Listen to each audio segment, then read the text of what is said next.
Hey everybody, this is Rustin with Metalholic and the Examiner. With me today, Mr. Badlands himself, Bruce Corbitt of Warbeast and Rigor Mortis. How are you doing? Oh, doing good. Just preparing for the upcoming tour we got with Down starting on Friday. Absolutely. Getting busy. Absolutely. I was going to say there's a lot to talk about with the new tour. Mike, of course, the upcoming new Warbeast album. But first today, the release of the Warbeast split with Phil Anselmo, War of the Gargantuas. Yeah, man, I've been waiting for this day for a long time. I mean, we recorded those songs, our contribution to it a couple of years ago, and been playing them live. And there are already some crowd favorites, so finally today everybody can get an actual copy of it. You know, it's really cool. Yeah, I just reviewed it last night, as a matter of fact, and I loved both parts of it. Now, there's two tracks on there, It and Birth of a Psycho. So what is the backstory on those songs? Why did you choose them for this split? Well, it was actually like the first two songs we wrote after the debut album, Crush the Enemy. And then Phil was working on his solo album and, you know, writing that and came up with the idea for the split. So we said, well, we got a couple of songs, you know. Birth of a Psycho, I just kept hearing this one riff in it that reminded me of a song I wrote like 20 years ago that never got used. And I thought the lyrics would fit, so I brought it out of the archives, you know. And then on It, I wanted to always write a song with Phil Anselmo, team up and do some lyrics, so I asked him if he wanted to write that one with me. So we just waited till we got there to record them, and while they were recording the music tracks, me and him sat around one afternoon and came up with the lyrics for It. And I mean, it's really cool because we really just went in there and recorded those songs before we really had them down as a band, you know. Now, of course, we're playing them, but I think they turned out pretty well. It gives it a very raw, organic feel, which is awesome, you know. So yeah, that's what we like, you know. So yeah. Thank you. And it's sort of a good segue there because Warbeast is heading out on the road this week, starting this Friday in Houston at the Scout, I think, with Down, Phil, of course. Is it weird having influenced Phil to then being friends and working with him to now touring with him and in some way being on his label and him being your boss? Yeah, it's all of the above. I guess, you know, you could say it's kind of weird, but it's cool at the same time. I mean, you know, I'm like 6 years older than Phil, but I look up to him in a way because of, you know, he's a lot better singer than me, to be honest. I know that. Everyone knows that. And he's accomplished so much more that, you know, we got a good friendship and a mutual respect for each other. And we work really well together when we team up. You know, it's like I said, we wrote those lyrics together, but every time I'm recording vocals, Phil is right there by me, you know, giving me little tips and tricks and just there to make me feel comfortable and support me through it. You know, he said yesterday when I was talking to him, he don't consider himself really a boss, more just like a, you know, mutual part of it all, you know, sort of part of the same team, kind of. A collaborator. Yeah, exactly. I understand you guys will be playing quite a bit of the new album, Destroy, on the tour. Yes, of course. Very proud of the second full length coming out in a few months. And so we've already been breaking it into our set. And we're just trying to pick, you know, our favorite songs now from everything. So we're playing the two split songs and like 5 songs off the upcoming Destroy album. Are the tracks on War of the Gargantuas representative of Destroy, or are they a bridge between Crush the Enemy and Destroy? Well, I think they do give you a good idea of what's to come on the full-length album. I mean, we just been together long enough as a band where, you know, like anybody, you'd hope you improve with everything, your live shows and your writing. And that's what happened. We're just finding ourselves more, you know, and, you know, so we're just kind of unleashing ourselves to be heavier than we were on that first album. So, yeah, expect more of the same on Destroy, but I don't want to say too much there, bro. Well, I'm just so proud of it. I'm not used to, like, boasting or kind of bragging on myself or band, you know. But it's something I'm really proud of. Well, that's never been your nature anyway. You've always been. I know. So. Now, first off, the release date, unless it's gotten pushed back, the release date's supposed to be in March. Have you guys narrowed down a specific Tuesday in March yet? Not yet. I mean, right now, it's like a few days before the tour, and I'm helping get the guys working on the layout and for the CD and everything. I'm helping them get all the information they need, you know, the lyrics, the band pictures, the thank you list, the credits. Winding that down this week, and everything else is finished. It's mixed, mastered, the artwork's ready. So, how many tracks? How many tracks are we getting on this? This is going to be 10 tracks. Okay. One of them's an instrumental starting out the album called Cryogenic Thaw Out. Nice. And, and I'm hoping I'm wrong. I may be wrong. It could be 9. I know we went in and recorded, I think, 11, but now that I'm remembering, I think we are holding back 2 of those songs for another upcoming release, a 2-songer that hopefully can come out later in 2013 or early next year. And that's the one that I was dedicated the first song to my brother, Jeff Corbitt, who I lost in 2005. And then the second song we decided to write lyrics about Mike Scaccia as a tribute to him. Right, and I want to talk about that in just a minute. But before we jump away from the new album, okay, how much have you guys grown as a band since the debut album, Crush the Enemy, and how does that growth sort of play out on Destroy? We came, I think we came a long way. I mean, we're proud of that first album. But, we were such a new band at the time we were writing those first songs, so we were just happy to come up with some new material at the time to start adding to the sets instead of playing Rigor Mortis and Gamma Side stuff. But, we've replaced a couple of members since that first album, and Rick Perry, who was also from the band Gamma Side, he was like Scott Shelby's partner for over 20 years. And so when we lost Rick, who wrote like half the music on the first album, it left it all up to Scott Shelby. And then what it's done for him is allow himself to reach new levels of greatness and push himself to do, things he wasn't able to do before because he had to write, pretty much all the music for the new album. And then for me, I wanted to also reach new levels, and I decided, I've always allowed people to contribute to the lyrics on all the other albums with Rigor Mortis and Warbeast. And this time I was like, man, I want to do them all, So, it's like Scott Shelby wrote 95.6% of the music, and I wrote like over 90% of all the lyrics. And I don't know. That's why I think, it's probably the best that me and Scott has ever done as far as the writing goes on an album. Right. Well, you got to own those words when you're on the stage, so they might as well be yours, right? Yeah, that's true. But I've always been open, like I said in the past, to allowing other guys to contribute ideas and lyrics. Because it gives it a good variety of styles. Yeah, this time I just buckled down and wanted to prove I could do it myself. Right. To myself. Well, and Dre Karst plays bass on the new album. What does he sort of bring to the table in the chemistry of the band dynamic? Well, Dre came right in. He joined like 2 weeks before we went into the studio, so he didn't have any time to really contribute to the writing, but to just be able to come in and learn all the new songs and go in and record, like less than 3 weeks later, he's in there recording. That was just awesome, and being able to learn the songs on his own without having one of the guys sitting there teaching him all of it. Very, very easy guy to work with, and then he brings a new stage presence to our live show, so he's fitting right in and doing a great job. And our other guitarist, Bobby Tillotson, who replaced Rick Perry, he came in before we recorded the 2 split songs, and he's contributed some to the writing, but he's also just a very talented guitarist overall. So his guitar solos are a big contribution to the Warbeast sound too, and then he's great on stage as well. Nice. Well, and hopefully that continues to push Scott's playing as well. So Yeah, they're a pretty good team right now.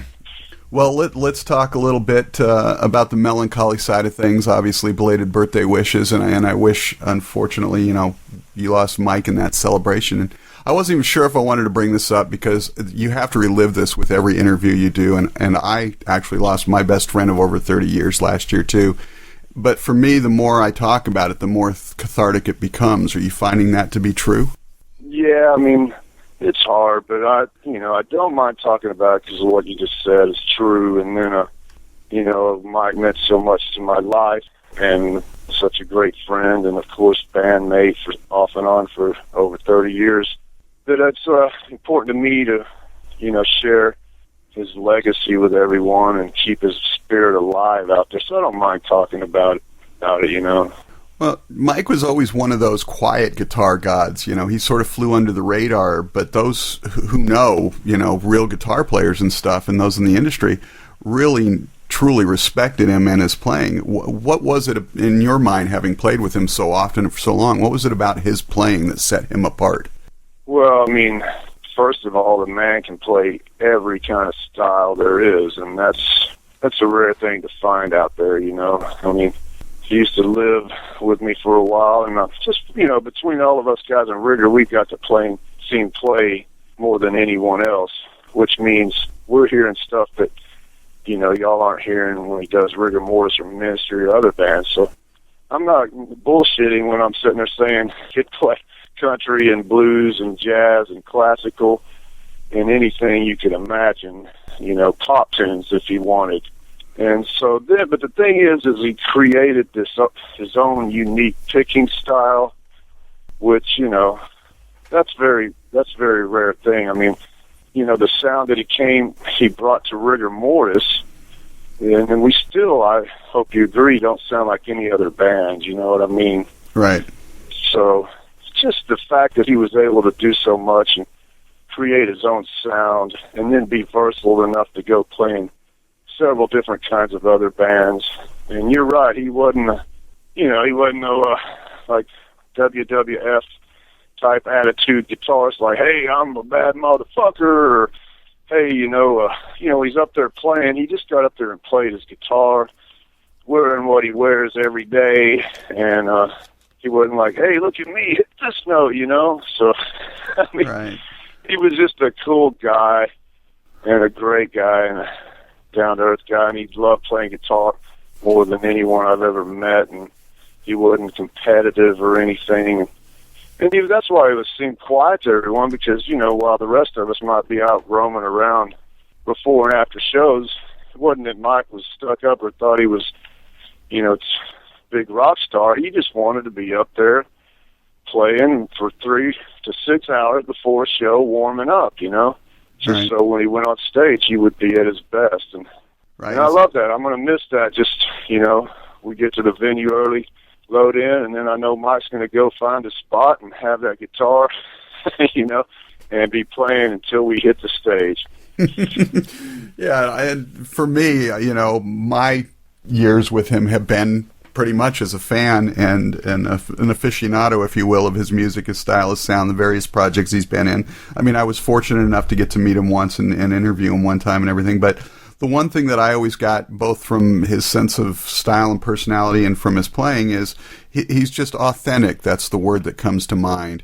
Oh, very good word. I'm going to have to remember that for future interviews, dude. That's he is. He's authentic, man. That's perfect. And as each day passes and you reflect back on your friendship and partnership with Mike, memories have to be flooding back. Do you have a fond memory in particular that jumps out for you? Well, there's so many, and I've been working on a book, and of course, telling the whole Rigor Mortis story. But the one I remember the most is when we had been so close to getting signed for a while there back in '87 by several labels. And then finally, Rachel Matthews from Capitol Records came in, and we set up a showcase for her. And she loved us. And then, like 2 months later, she brought the vice president down. And then, as soon as we played, we walked down the road to a little club to have a little, couple drinks and a meeting. And then I couldn't hear what was being said, but just that moment when I was like, "Hey, what's going on?" And Mike leaned back and told me, "Hey, dude, we did it, man. We got signed, And I mean, that's not no funny or great story, but for me, you know, it was just a big moment in our lives, and just that feeling of, wow, the underdog band from hell that did everything the wrong way and broke all the rules, you know. We actually reached our dreams and goals. And not just, you know, those years when we got signed and we, you know, it wasn't long because, you know, a couple years later we kind of shot ourselves in the foot and blew it. But we always were linked together because of that Rigor Mortis first album and what we went through and reaching our dreams and goals. So even when we went our own ways for a while, that was always like the greatest times of our lives that we always shared together, you know. Well, and in a way that sort of brings me around, brings the band around, you around full circle to you guys. Rigor Mortis completed recording a new album, Slave to the Grave, almost a year ago now, but it won't be released until this December? Yeah, that December date, I'm not sure how accurate that is. We did record it like last February, and luckily Mike had been in the studio for a couple of weeks with Kerry Crafton working on the mix, you know, before this, you know, tragedy happened. So what we've been doing, I've been getting in there last week with Casey Orr, and even yesterday to make sure I'm there for the mixes of the vocals and just get them right before I leave on this tour. And then they're going to finish it up while I'm gone. We're looking at trying to have it completely mixed and finalized by February 1st, put it into the mastering stages, pretty much got all the artwork and everything laid out for the sleeve and the cover and everything. So I don't know about December. I kind of hope it's coming out earlier, but I just don't know, man. Well, that would be really nice for sure. So before we get out of here, then, just a couple of quick questions. Okay. Do you have sort of a go-to album you listen to, one that when all else fails is always sort of there for you in terms of inspiration in your life, sort of that sort of thing, you know?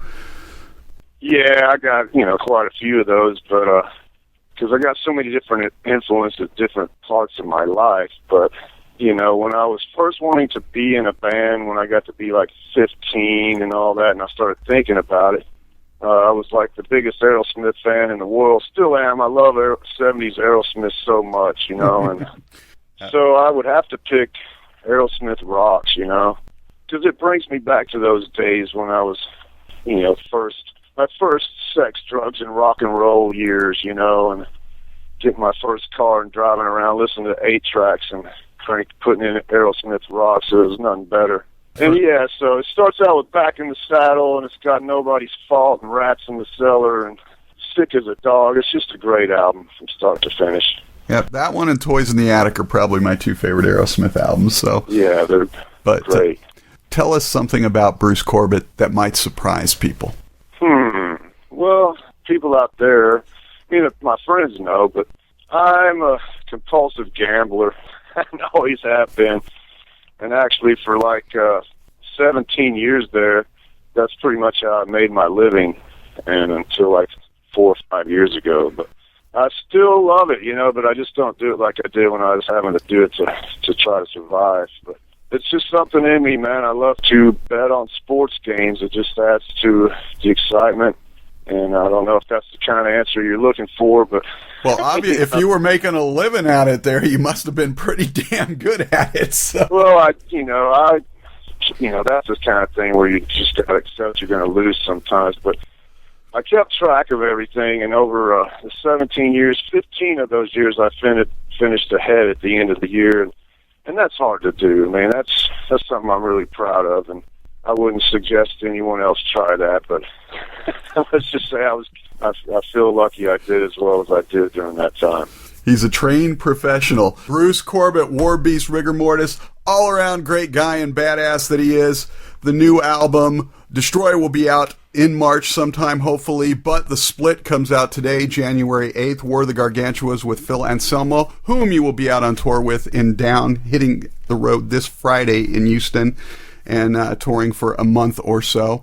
What's going on, real quickly, what's going on after that tour? What do you guys have on the bill?